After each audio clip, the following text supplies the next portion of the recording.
ईदी अमीन। साल 1925 में इनका जन्म साउथ अफ्रीका के कोबोको में हुआ। ईदी अमीन को उसके पिता ने बचपन में छोड़ दिया था। साल 1946 में ईदी अमीन ने ब्रिटिश उपनिवेश आर्मी में खाना बनाने वाले कर्मचारी के तौर पर एंट्री की थी। लंबी कदकाठी और चौड़े बदन वाला ईदी अमीन 1959 में वारंट ऑफिसर बन गया। साल 1951 से 1960 के बीच युगांडा का लाइट हैवीवेट चैंपियन ईदी अमीन स्विमिंग का भी शौक रखता था। युगांडा की सेना में ईदी अमीन की तरक्की होती चली गई। उसने मेजर जनरल और उसके बाद युगांडा की सेना के कमांडर के तौर पर भी काम किया। सन 1971 में युगांडा के राष्ट्रपति थे मिल्टन ओबेटे। उस समय ईदी अमीन की छवि युगांडा के लोगों के बीच अच्छी थी। उन्होंने युगांडा के राष्ट्रपति पर भ्रष्टाचार और कई दूसरे आरोप लगाए। ईदी अमीन ने कहा, सरकार लोकतंत्र और संविधान की रक्षा में फेल हो रही है। देश की इकोनॉमी बुरी तरह से डैमेज हो रही है। जिसके जवाब में युगांडा के राष्ट्रपति ने ईदी अमीन को अफ्रीकी मां की कोख से पैदा हुआ एनिमल बताया, जिससे पब्लिक की सिंपैथी ईदी अमीन की तरफ चली गई। इसका फायदा उठाते हुए उसने सन 1971 में युगांडा के अंदर तख्ता पलट कर दिया और वहां का तानाशाह बनकर बैठ गया। इसके बाद शुरू हुआ विरोधियों के कत्ल का सिलसिला। पूर्व राष्ट्रपति मिल्टन ओबेटे के वफादार पुलिस ऑफिसर्स को मार दिया गया। सभी राजनीतिक कैदियों की रिहाई कर दी गई। कुल मिलाकर ईदी अमीन ने युगांडा की सत्ता पर अपनी पकड़ मजबूत करने के तमाम हथकंडे अपनाने शुरू कर दिए। अपनी तानाशाही के शुरुआती समय में ईदी अमीन का शासन ठीक रहा, लेकिन इसके बाद उसका असली रूप सामने आ गया। ईदी अमीन ने अचानक रातों रात वहां रह रहे एशियाई मूल के सभी लोगों को देश छोड़ने का आदेश दे दिया। They have exploited Ugandan people. I give the Asians 90 days to pack up and go. खास तौर से भारतीयों को। पहले तो लोगों ने इस घोषणा को इग्नोर कर दिया, लेकिन बाद में जब ईदी अमीन ने सख्ती दिखाना शुरू की तो उन्हें समझ में आया कि वाकई में अब उन्हें युगांडा छोड़ना पड़ेगा। इसके साथ ही देश छोड़कर जाने वाले लोगों को अपने साथ केवल 55 पाउंड और 25 किलो का लगेज लेकर जाने की इजाजत थी। इसके पीछे ईदी अमीन का कहना था कि एशियाई मूल के लोगों ने युगांडा को केवल लूटा है। उन्होंने युगांडा के लोकल लोगों से घुलने मिलने की कोशिश नहीं की, बल्कि उन्हें अलग थलग कर दिया।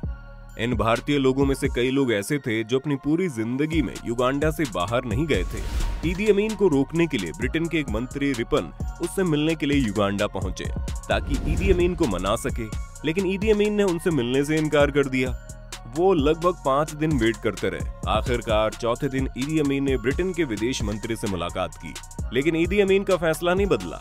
इसके बाद भारत के तत्कालीन विदेश सेवा के एक अधिकारी निरंजन देसाई को भारत सरकार ने कंपाला भेजा। उन्होंने भी ईदी अमीन को मिलकर उसे समझाना चाहा, लेकिन वो अपने फैसले पर अड़ा रहा।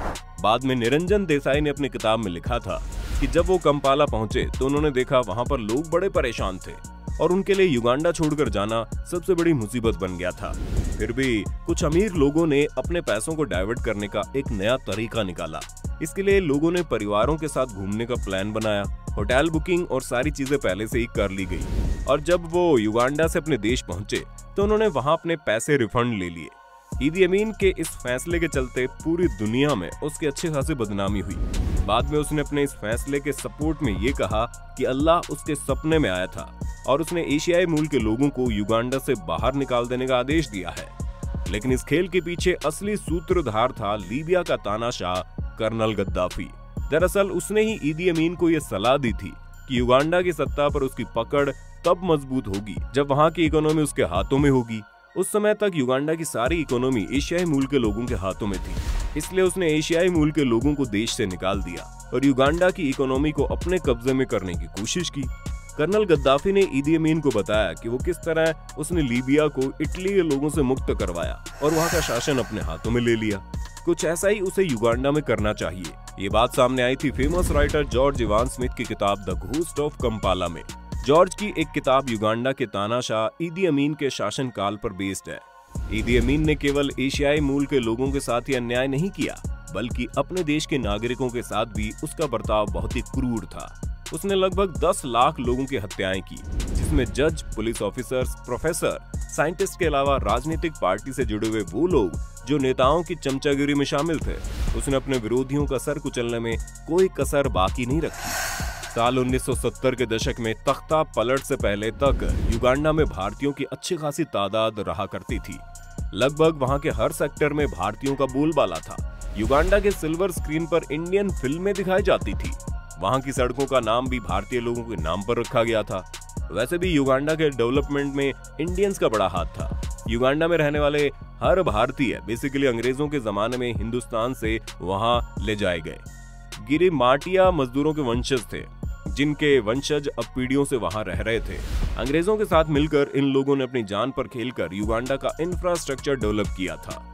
युगांडा की राजधानी कंपाला में व्यापार की बागडोर भी एशियाई मूल के लोगों के हाथों में थी। ईदी अमीन की क्रूरता के किस्से पूरी दुनिया में फैलने लगे थे। युगांडा के साथ साथ उसकी पूरी दुनिया में बदनामी होने लगी। ईदी अमीन के स्वास्थ्य मंत्री रहे हेनरी कोएम्बा ने एक किताब लिखी।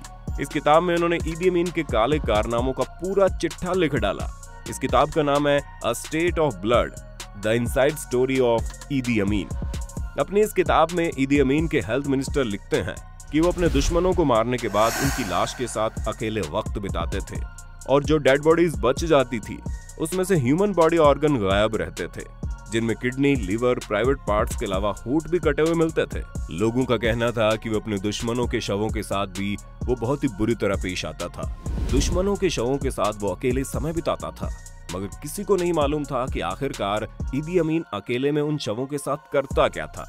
युगांडा के कुछ लोगों का मानना था कि ईदी अमीन काकवा जनजाति में पैदा हुआ था और इस जनजाति के लोग ह्यूमन ब्लड पीने का शौक रखते थे और उनके यहाँ इसे पीने की परंपरा भी थी, इसलिए ईदी अमीन अपने दुश्मनों का खून पिया करता था।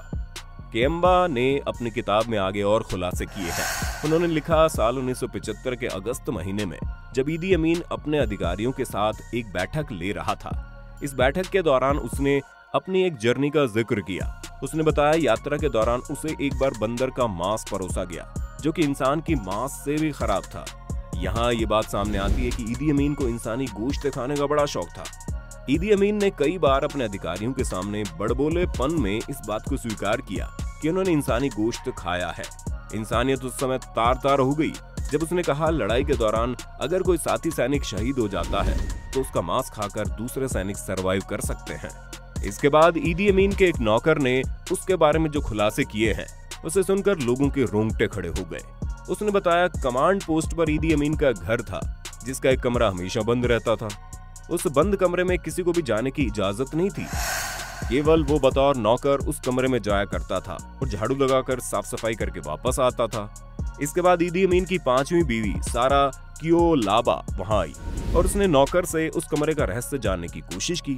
उस कमरे की चाबी नौकर के पास थी, लेकिन उसे ईदी अमीन ने सख्त हिदायत दी थी कि इस कमरे में किसी और को जाने की अनुमति नहीं है।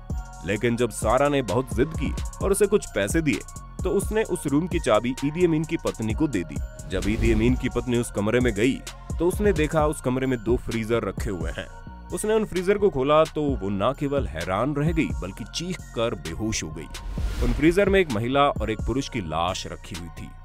यह महिला ईदी अमीन की एक्स गर्लफ्रेंड थी और पुरुष उसका प्रेमी। ईदी अमीन ने इन दोनों को केवल इसलिए मार दिया क्योंकि ये दोनों आपस में प्यार करते थे। इसके अलावा उसने अपनी गर्लफ्रेंड की डेड बॉडी का प्राइवेट पार्ट भी खा लिया था। ईदी अमीन की अय्याशी के किस्से पूरी दुनिया में फैले हैं। ईदी अमीन की कुल 6 बीवियां थी, जिनमें से 3 को उसने तलाक दे दिया था। बच्चों के बारे में तो ठीक ठाक पता नहीं, लेकिन कहा जाता है ईदी अमीन के कम से कम 45 बच्चे थे।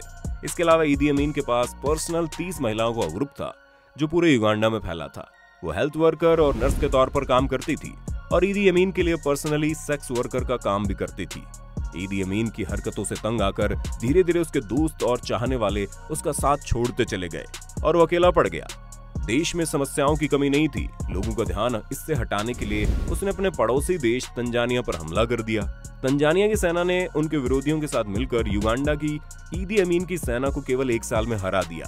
ईदी अमीन का तख्ता पलट हो जाने के बाद उसने वहां से भाग जाने में भलाई समझी और युगांडा से भागकर वो सऊदी अरब आ गया। इस घटना के लगभग 25 साल बाद 2003 में युगांडा के सबसे क्रूर तानाशाह ईदी अमीन की मौत हो गई, लेकिन आज भी उसकी क्रूरता के किस्से लोगों की जुबान पर हैं। दोस्तों, उम्मीद करते हैं ये वीडियो आपको पसंद आया होगा। वीडियो पर अपनी राय कमेंट बॉक्स में देना।